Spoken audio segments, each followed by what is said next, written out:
Hello friends, I Deepak Prajapati welcome you in lecture number 4 of the topic complex integration. In the last lecture, we did some examples of contour integrals and we observed that the integral of complex function depends on the given contour or it depends on the path of integration. The integral of same complex function along two different contours may be different, but there are some functions whose integrals are not dependent on the path. So today we will discuss that when the contour integral is independent of path of integration, under which conditions the integral of complex function will become independent of path of integration. So what is meaning of path independence of line integral? So line integral of complex function f of z is independent of path in a domain D if for each pair of points z1 and z2 in D. Okay, suppose I have 2 points, say z1 and z2. Then if I consider any curve joining these 2 points, there are infinite number of curves joining these 2 points. Okay, this is, suppose this is z1, this is z2.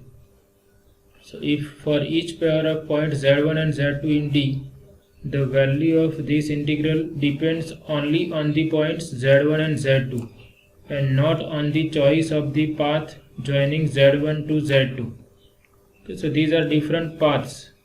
This is suppose path 1, path 2. Okay, there are infinite number of paths joining z1 and z2. You can go in this way also. Okay, this is another path.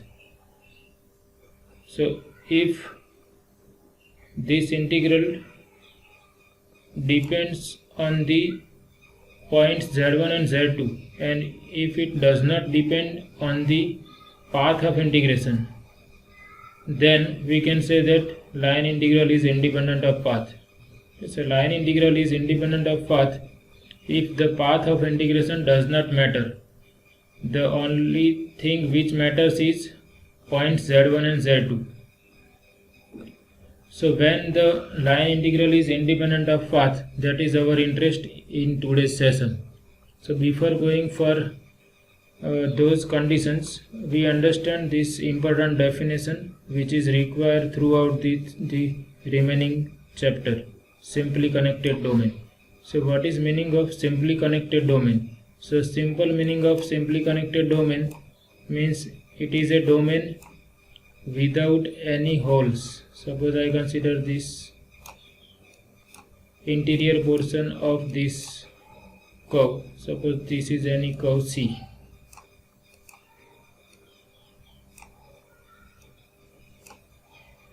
And D is the domain inside C. Okay, this is our domain D. So D is the set of all points inside the curve C. So informal definition of simply connected domain means there is no hole inside the domain D. Okay, you can see in domain D there is no hole. Suppose I consider this domain. Okay, I consider this set of all points between these two. Okay, D is the domain between these two, between the boundaries of these two. Okay, so D is the domain having one hole here. This we can consider as a hole. So this is not simply connected. Okay, another examples are, okay, I have sketched some examples. Suppose I consider this set of all points inside the circle. We know that set of all points inside the circle of radius 1 is represented by mod z less than 1. Okay, this is the set of all points inside the circle, mod z equal to 1. So this is simply connected domain. Now what is formal definition? The domain D is simply connected if we consider any simple closed curve in the domain Suppose I have sketched here C1. C1 is the simple closed curve in this domain mod z less than 1. Then the points inside C1 are the points of D only. Okay, all the points inside the simple closed curve C1 must be the points of our domain D. Our domain is mod z less than 1. So if I consider this simple closed curve say C1, then all the points inside C1 are nothing but points of this domain mod z less than 1. You can consider another simple closed curve also. C2 is simple closed curve in mod z less than 1. So you can see all the points inside the closed contour C2 are nothing but points of mod z less than 1. So this is true for any closed curve inside this. So if I consider this one, then the points inside this simple closed curve are nothing but points of this domain. So this is simply connected domain. This is another example. Okay, you can consider any domain, or you can make any domain which is simply connected. Okay, so you can see this is another example of simply connected domain. Now what about this? 1 less than mod z less than 2. This is the set of all points between two circles. Okay, this circle is mod z equal to 1. This is mod z equal to 2.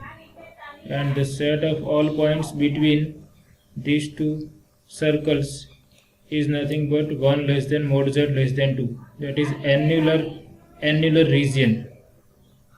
Now if I consider this simple closed curve C1, then you can see all the points inside C1 are nothing but points of this annular domain 1 less than mod z less than 2.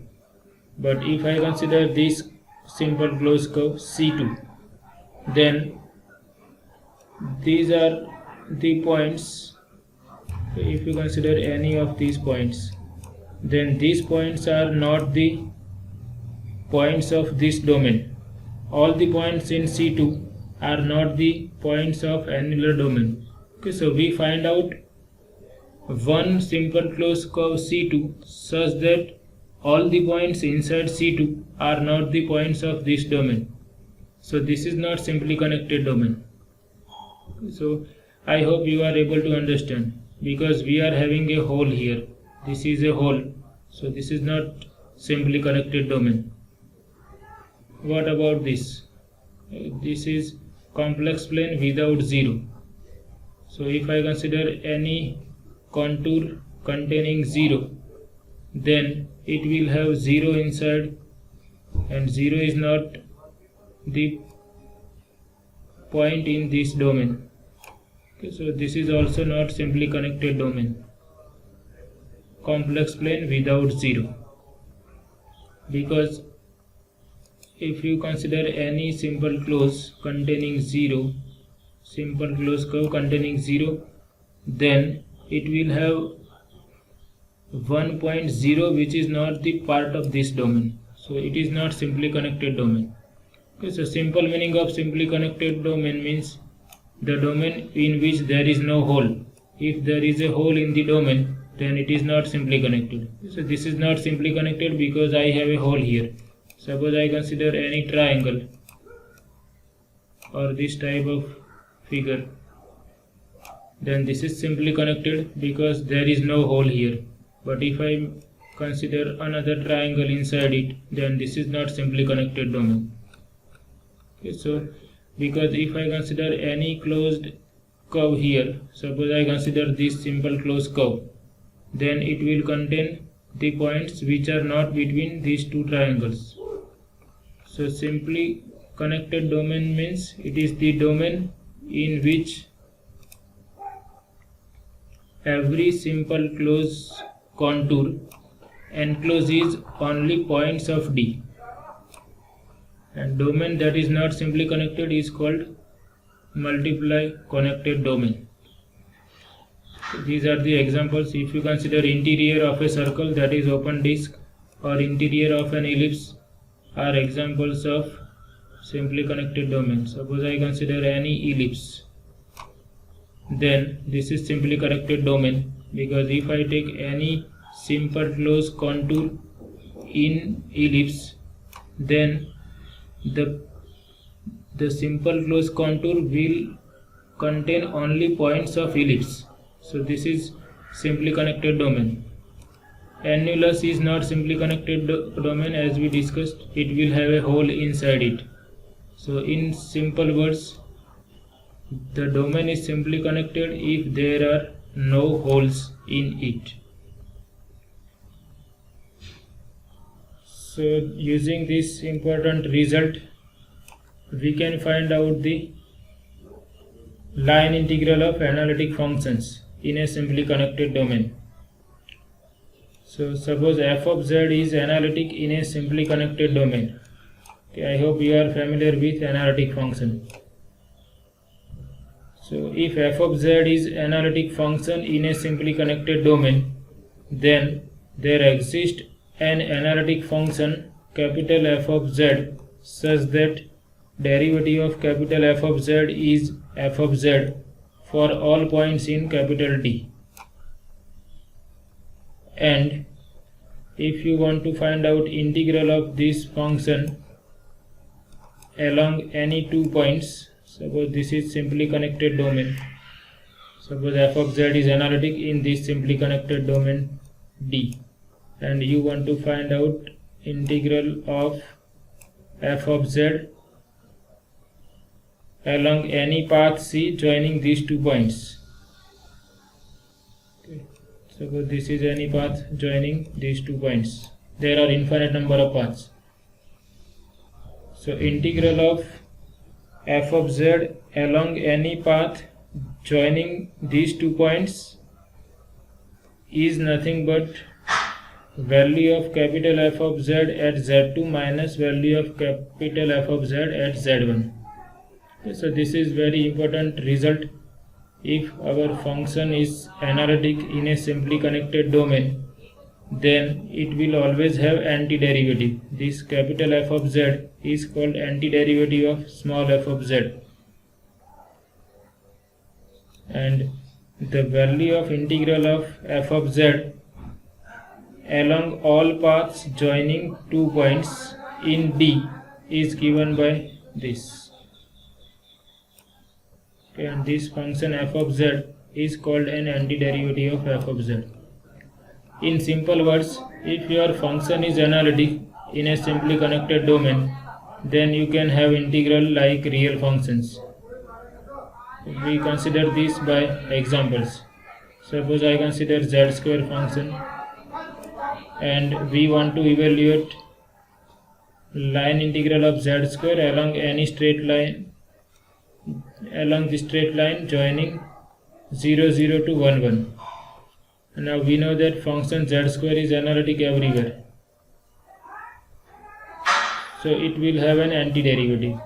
Now how to find out antiderivative? So you can integrate like real functions. Integral of z square is nothing but z cube by 3, and this is true for all points inside the complex plane, and complex plane is simply connected domain. So integral of z square along any 2 points along any contour joining 0, 0 and 1 plus I. This is 1 plus I and 0. We are interested in integral of z square along this line segment 0 to 1 plus I. Now z square is analytic at all points in the complex plane, and complex plane is simply connected domain. So integral of z square along any curve joining 0 to 1 plus I is nothing but z cube by 3. And here I have to put upper limit z equal to 1 plus I minus lower limit z equal to 0.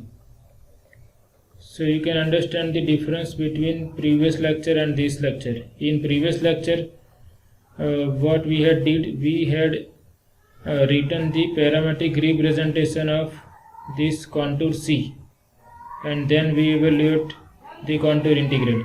But here we know that z square is analytic everywhere, so I don't have to go for parametric representation of curve C. Okay, I simply integrate z square in this way, z cube by 3. Okay. But be careful, this is possible if your function is analytic. Now suppose instead of z square I have z bar, then we know that z bar is nowhere analytic, so we cannot integrate z bar in this way. Okay. Another example, suppose I want to evaluate this cos z. So we know that cos z is entire function analytic everywhere in the complex plane, and its antiderivative is sin z. Antiderivative is sin z, that means derivative of sin z is cos z, so antiderivative is sin z. Now since cos z is entire function in the complex plane and complex plane is simply connected, so integral of cos z joining these 2 points is simply sin z and value of sin z at endpoints, sin pi I minus sin of minus pi I. Okay, this is using property of sin pi I, we obtain sin pi I, and sin pi I is nothing but I into sin hyperbolic pi using property of complex functions. Okay, so this is by calculator you can find out value of sin hyperbolic pi. Another example is e raised to z by 2. So this is also analytic everywhere, so you can simply integrate it. It is entire and its derivative is e raised to z by 2 divided by coefficient of z by 2 is 1 by 2. So it is 2 into e raised to z by 2. And this is entire function, so it is analytic in the complex plane, and complex plane is simply connected. Okay, so you can directly find out integral in this way. So whenever you have entire function or analytic function in a simply connected domain, you can directly find out integral, as we are doing in the case of real integrals. Here we have e raised to pi into z, so integral will be e raised to pi into z divided by pi, and then put limits. Same thing here. Okay, this is all these functions are entails.